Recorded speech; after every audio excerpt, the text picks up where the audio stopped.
My hair is like literally just not playing ball today, so we're just gonna go with this look. Thank you very much. A little cup of tea for me. Whoopsie. I love living at home now.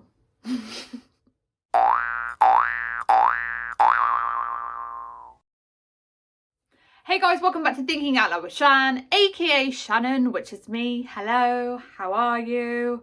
Good week?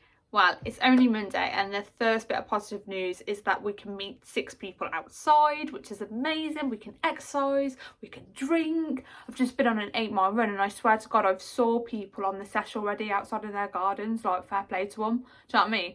But before we get on to this week's vlog, I'm just going to do all my usual stuff. So if you like this vlog, please give it a massive thumbs up and subscribe. Head over to my Instagram account, which is Thinking Out Loud with Shan.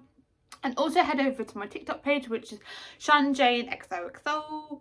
I feel like at the moment you get times of like where you're really into TikTok, like you could spend hours on it, and then you get times where you're not, and I feel like I'm in that mode, so I really need to up my game. But yeah, let's get on to this week's vlog. I don't know what else to say. So over the last coming months, I had a major movement in my life plan, basically, which meant I had to come back home, and that's all I really want to say on that. I feel like if you know me, you'll know why, and if you don't, please look at my vlogs before, because this vlog is really not about that. This is my movement on how I want to normalise living at home in your 20s, because at first I thought it was the end of the world. So this vlog is a no hate vlog before we go there. This is not slamming somebody down or the reasons behind why I came back home, but this is hopefully to people out there that think it's the end of the world living at home with your parents. I want to show you how really it saved me. I actually really tried to get my mum and dad on this vlog, like really tried hard,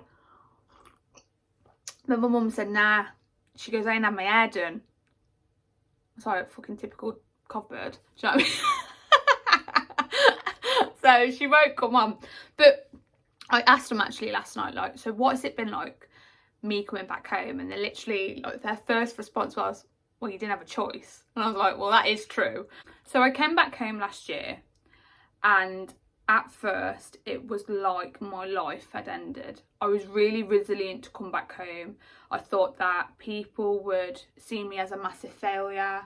I thought like I was just now a kid again. And how could I now build myself back up by coming back home? And basically I've just felt like I was nothing. I just felt like I wouldn't be able to go out. Well, I couldn't go out because of COVID anyway, but I wouldn't be able to do the things that I wanted to do, and that I'd be watched all the time. But I didn't realise like them watching me really helped me. I feel I was really in denial before about stuff. I personally now think that I didn't realise the pressure, the financial pressure, what it puts on a person. And when you are living on your own or you're living with somebody, money can be a massive factor. And what I didn't realise is that I think I was comparing myself to a lot of people that had been given house deposits, had been given car deposits, that maybe their nan passed away, a granddad passed away, and they'd give them a financial sum in their will, or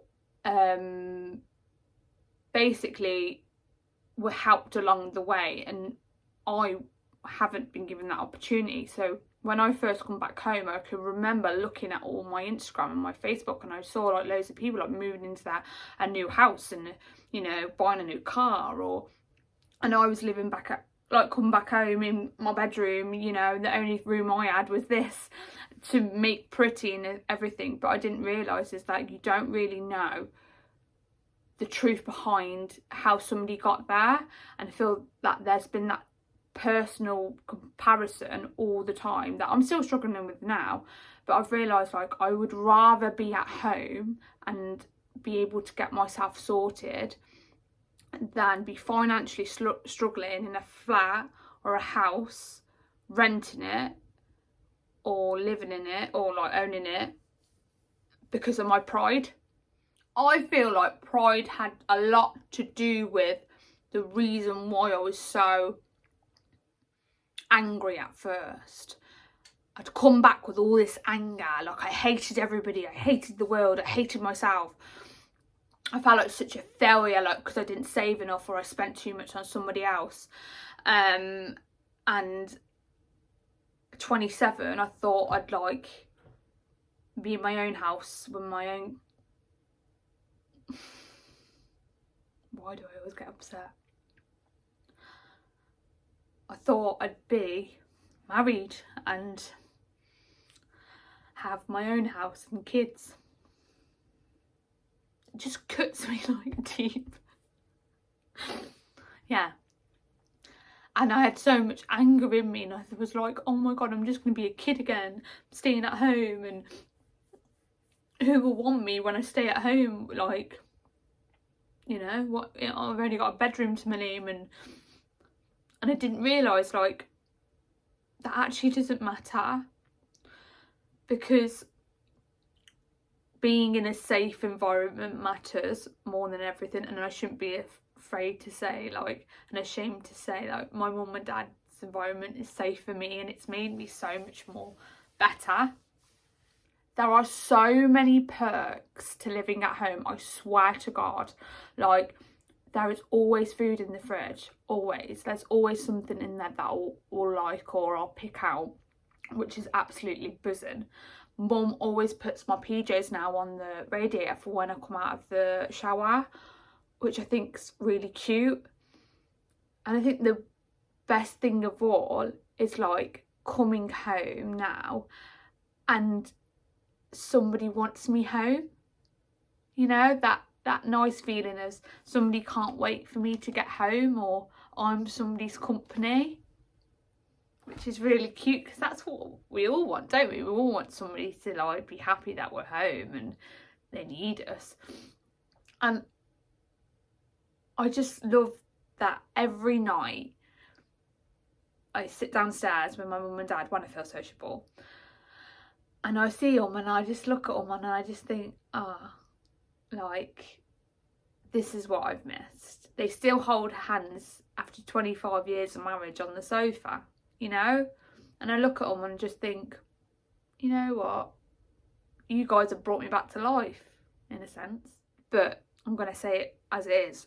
I can't cope with the nagging. I can't cope. Like, I leave a cup on the floor and it's like, literally like a second. Shannon, put that, but I can't cope. Put that cup in the sink. I'm like that.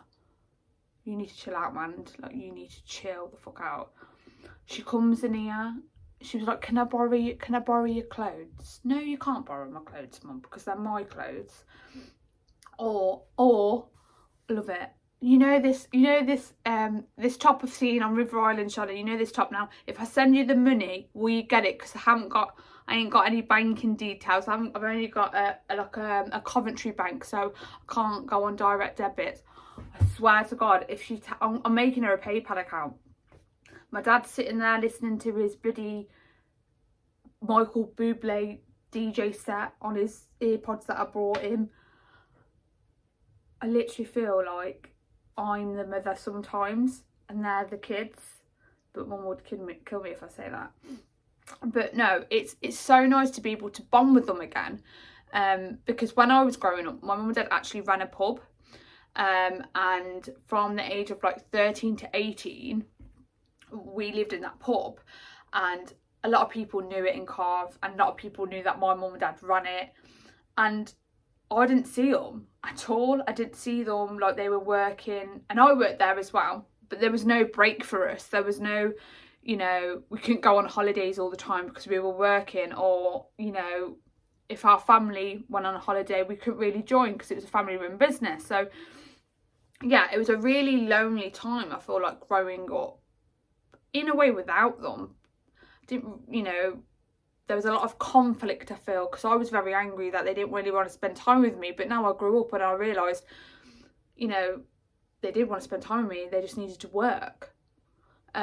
So it's nice now as I'm older, and also like to laugh and joke about stuff, like, because I'm an adult now.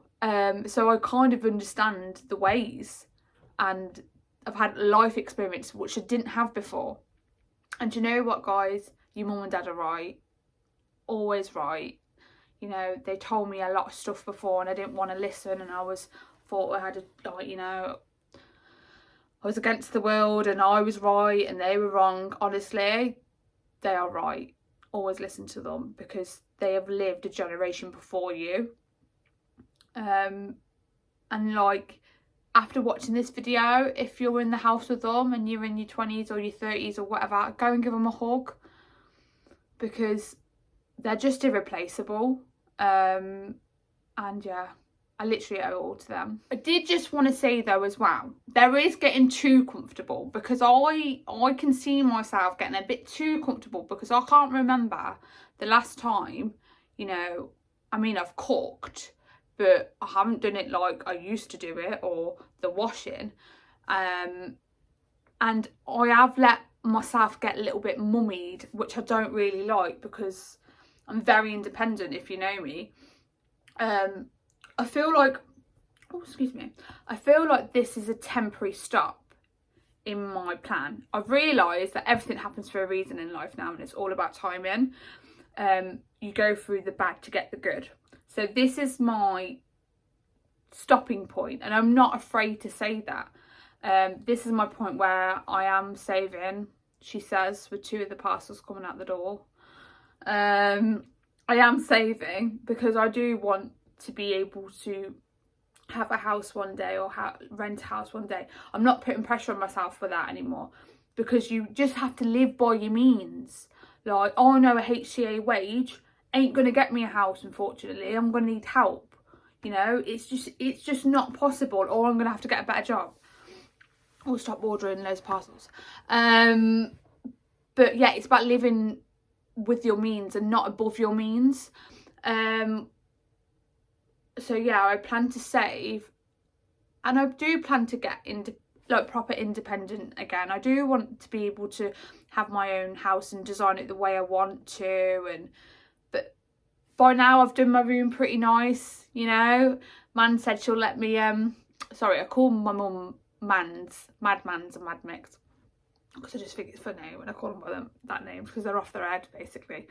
Yeah, she's letting me actually help her decorate the house now, because she likes my bit, you know. So yeah, so this is a little pit stop for me, because I don't really want to always live here. I do like my privacy. I do like not being able to, like, I do like to be able to breathe without them looking at that Ring doorbell and seeing where I'm off to, or who's coming in or who's going out. Jesus, it's like CCTV heaven here. But yeah, at the moment I'm very content on where I live, and I just wanted to say, if people are struggling with the fact that they feel down, like, oh, I've got nowhere, I'm in life, I'm in my 20s and I live at home, it's all about timing. It will come for you. And sometimes the worst times of your life can give you the best days of your life, and I've just gone by that. So here's to being in your 20s and still living at home. It should be normalised. Like, please stop putting pressure on yourself because you don't have this lifestyle. But it's all fake. We don't know what goes behind closed doors.